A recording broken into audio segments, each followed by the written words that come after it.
Hello and a warm welcome to Federal's special program, Capital Beat. Prime Minister Modi today launched a sharp attack on the opposition, asserting that Parliament must function as a place of delivery, not drama.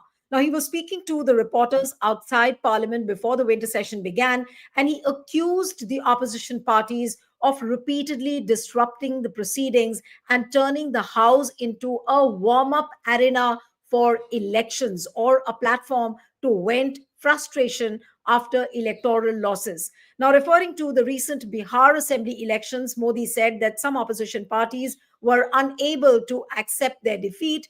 And what he said, I'm going to quote that from the statements I heard yesterday, it seems the loss has deeply troubled them. Prime Minister emphasized that defeats should not lead to disruption, just as victory should not lead to arrogance. He also criticized the opposition for stalling the monsoon session over the special intensive revision of electoral rolls in Bihar and warned against similar tactics being adopted in the winter session.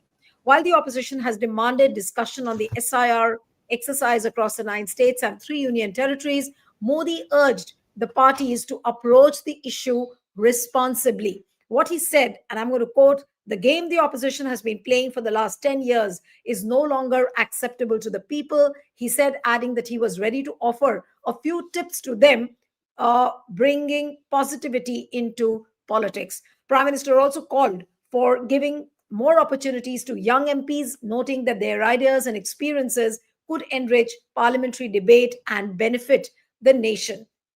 Now, there's a huge reaction over what he has spoken and how he has addressed the parliament. And I just want to show you the tweet put out by Supriya Shrinet, the Congress leader. And here she goes. And this was an instant reaction. Even Priyanka Gandhi reacted to it. KC Venugopal also reacted to it. What Supriya has written is that speaking about and raising urgent public issues in parliament isn't drama. Drama is not allowing democratic discussions about issues that matter to the public, like the election situation, SIR, and pollution. Now, if I quote Prime Minister Modi in Hindi, this is exactly what he said. Nara nahi, नीति चाहिए. And then he says, drama नहीं, parliament में delivery की जरूरत है. और ये बेकार के जो मुद्दे हैं, इसको opposition क्यों उठा रहा है. So to this, there was a huge reaction from Priyanka Gandhi to KC Venugopal, and a number of leaders commented, and they picked on the word drama, which was used by Prime Minister Modi. And the opposition has been saying that to raise issues and to raise important issues in Parliament, how can it become a drama? So joining me this evening on this particular issue is TK Raj Lakshmi, senior editor from the Frontline. Thank you so much, Raj Lakshmi, for joining. And I also have Vivek Deshpande, veteran journalist and political commentator. Thank you so much for joining. And I'll begin with Raj Lakshmi. Raj Lakshmi, how would you decode Prime Minister's address today? Of course, it was quite high on tone. It seemed that he looked quite emboldened after the Bihar victory, and the manner in which, the podium was kept today, and he addressed it as some kind of an address to the nation. But the tone and tenor for the opposition, where everyone was expecting that at the beginning of any session, the Prime Minister tries to reach out to the opposition in a deliberative tone. But here was seen a condescending tone where Prime Minister is saying, drama nahi, delivery chahiye. How would you make of this address by Prime Minister Modi this morning? Well, first of all, I think it's a very unfortunate choice of words to use to say drama, and that to hint or to insinuate that all that the opposition does is dramabazi on the floor of the house. Because we also know that it's not actually a fact. It may be a different thing that the opposition may not have been able to sort of successfully get get certain bills overturned, or get certain government policies overturned, etc. But the fact that they raise these issues on the floor of the house is not does not amount to doing drama at all. They are, if they don't, as in public representatives, then who will ultimately? And it is on the floor of the house that they get an opportunity to question the government on all that it's been doing, whether it's the SIR, or whether it is foreign policy, or whether it's inflation, whether it's the state of the economy, whether it's to do with the the blasts in Delhi that happened, whether I mean there's issues of national security, etc. So all these things are something that the people of this country expect somebody to raise, because obviously it is not in the government's interest to raise these issues. Why should the government say that it has that there is anything wrong in its governance? And in any case, the job of governing is that of the government.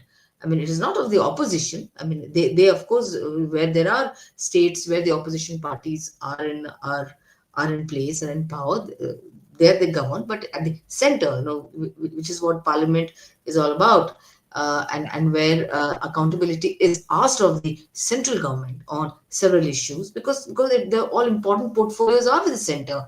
For instance, whether it's Right. finance, whether it's home, whether it's national security, internal security, foreign affairs. I mean, these are not provincial subjects. These are central subjects, which over No, which the yeah. Lakshmi, the tone and the tenor of Prime Minister, does it indicate, because obviously the opposition is not going to back down. They said that they will keep demanding the discussions on SIR, pollution, foreign policy, Red Fort blast, several other issues related to national security. So does it Um, mean that if the government is not ready for a discussion and the opposition will continue to protest and demand the discussion, so this tone of Prime Minister Modi, does it already indicate that this winter session looks like is headed for a washout?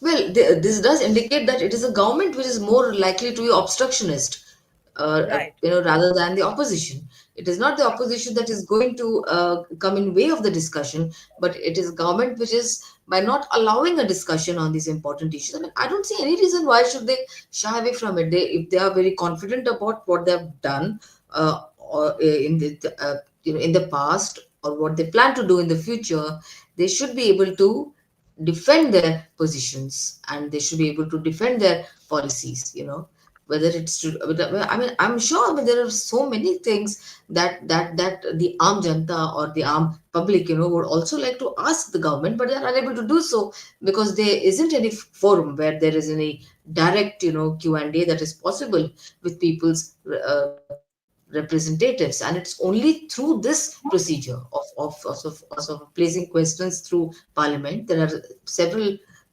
people who do sort of use the forum of MPs, and who use the help of MPs, I would say. And of course, MPs are also are also duty bound to raise those questions. I mean, if they are of public importance, not private interest, but of public importance and interest. And where else to do it, except in state assemblies and in the parliament. These are the people's houses, essentially, elected by the people, for the people, of the people. So why should the government, or any government, shy away from such issues? They should be confident enough. Unless they're not confident, that's the only impression that one gets. And to say that it is because of the Bihar elections that the opposition is very down and out, and they want to perhaps make parliament into a battlefield of sorts, and then to, I mean, it's a very immature, I mean, unfortunate is the whole approach, I would say. And especially because he's a PM, I don't think it sort of really behoves him to sort of speak like this. I mean, there has to be a certain amount of gravity and a certain amount of seriousness when he speaks. So this looks extremely lightweight, if you ask me, Neelu. Yeah. Right. All right. So let me come to Vivek now. That what Rajlakshmi said, that PM's tone and tenor sounded as if the government will prove to be a bigger obstructionist than the opposition. But Prime Minister saying that drama nahi delivery chahiye, nara nahi niti chahiye, and then saying that there are few political parties who've not been able to come out of their Bihar defeat. Uh, does it brag of arrogance? What does it show about the prime minister's speech? And does he really want to reach out to the opposition? What kind of a session are we staring at then? What is this winter session looking like? Yeah, Neelu, certainly what the Prime Minister is saying is very unfortunate. He's trying to tease the opposition by citing the victory of BJP in Bihar and the defeat in Bihar. So that is not actually the right way to begin the session. He wants to tease the opposition, and it is the shape of the it shows the shape of the things to come. what they are going to do in the parliament session this time. Already there's an institution, I'm forgetting the name, which does a lot of study about how the time of the parliament is consumed. And according to that institution, uh, this time, I mean, this particular year, less than 26% of the time was actually used in some productive activity in parliament, which is very unfortunate. So people send their representatives to parliament to get some things done, but then mostly it is the washout which is happening in every successive session. So who is responsible for that? I think in parliamentary democracy, it is the government whose responsibility is greater than that of the opposition. Opposition will always, I mean, the very categorization of this particular section of politicians as opposition is that they have to oppose, and that is their duty. They must oppose. That's their cardinal duty in democracy. Now, if you are trying to stop them from opposing and just join hands with the government, then I think democracy gets washed out. Forget about the parliament session. So the opposition has a role to oppose, and the ruling party, the government, must entertain their opposition. We have seen how in the past 10, 11 years, the bills have got passed. I mean, some of the bills have got passed without any discussion at all, and the opposition kept demanding discussions, and there were no discussions at all, and the government just stonewalled everything that the opposition was saying, and they passed the bills without any consent on that issue, without any consensus on that issue, without any proper voting process. So the government just wants to push its agenda and stonewall everything that the opposition wants to do.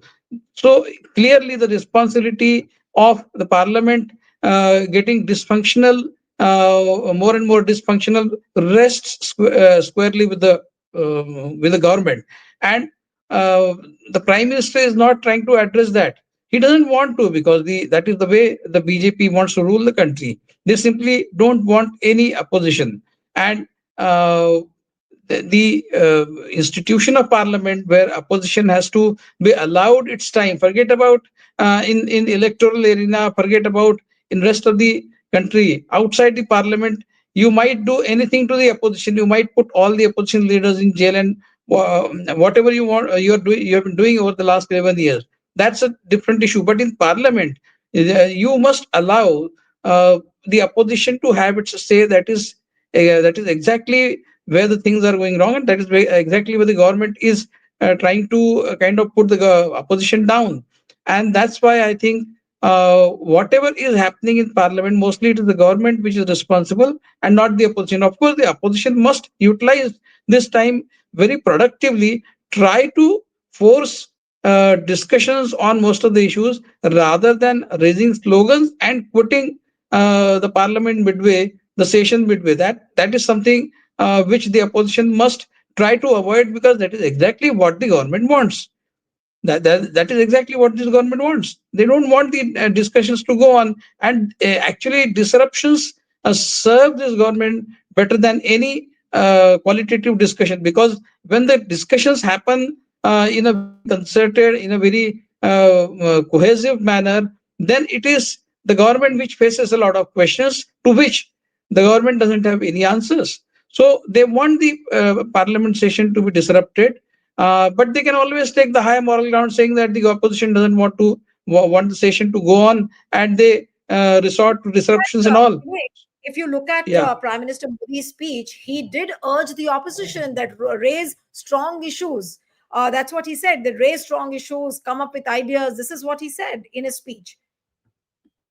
Yeah, see, he would always say that. But what happens actually in parliament, we have seen over the last so many years, they simply don't allow the opposition to have its say. The parliamentary affairs minister, Kiran Rijiju, how he has behaved with the opposition, it is his duty to strike a better coordination with the opposition. But it is he who has been kind of taking on the opposition. So the whole objective and the whole intention of the government is to stonewall every opposition effort to put the government on the mat. If that is how the government is going to behave, then I think the meaningful discussions will never take place, and the parliament will not function to the best of its ability.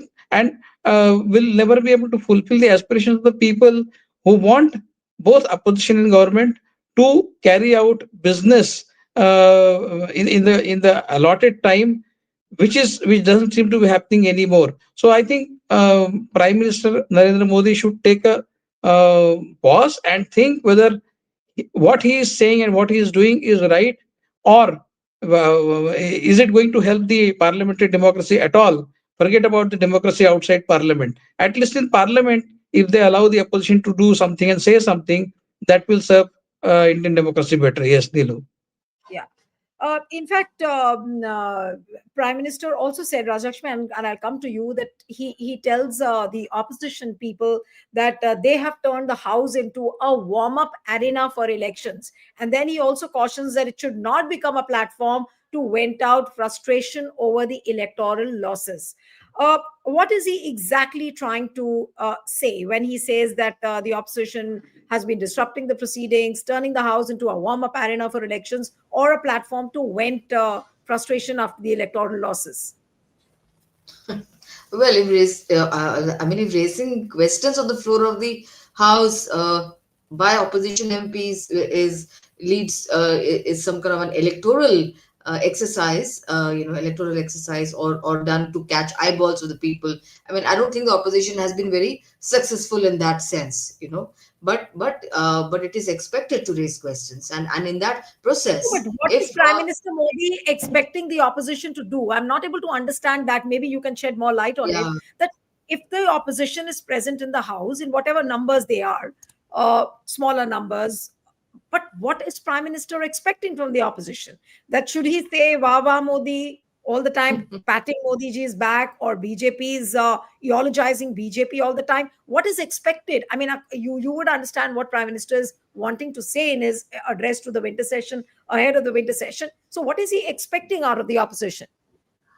Yes, Nilu, he does mean that. I mean, you've sort of said it. I mean, he does mean that in a sense that we've been winning elections. Our party has been winning elections, state elections, one after the other, and we have the people's support, which means that we have the people's support. So then, why are you the opposition? Cribbing. Why are you? What do you have to complain about when we have the full support of the people? But the fact remains that it's not true. Even in Bihar, we know the vote share that the combined NDA garnered, and we know that how much the Mahagathbandhan also secured. So it's not that that even 50% of the electorate has supported the NDA. So then, I mean, then to speak like this, patronizingly, that why are they getting so agitated about the Bihar loss, and that to hint that the opposition is going to take out its alleged frustration due to the electoral loss in Bihar, and oppose us on the floor of the House, to say that, essentially. So it is he who is sort of reducing everything to an electoral, in the framework of narrow electoral politics. It is not the opposition that does it, because when one equates, to in that sense, to say that the opposition behaves like this because it's smarting from various defeats from various state assemblies, etc., and that is how they're going to conduct themselves on the floor of the House, because they try to use it to so that it helps them in a subsequent election. So it is he who is making these insinuations. It is not the opposition. The opposition is going to expectedly. They met yesterday. The Mahagathbandhan, the India Group alliance met yesterday, and they came to a certain conclusion about the things that they're going to raise, or they're not going to raise. Maybe all these things are rattling the NDA to an extent. That, look, they still haven't fallen apart despite defeat after defeat, in several states. And why haven't they fallen apart?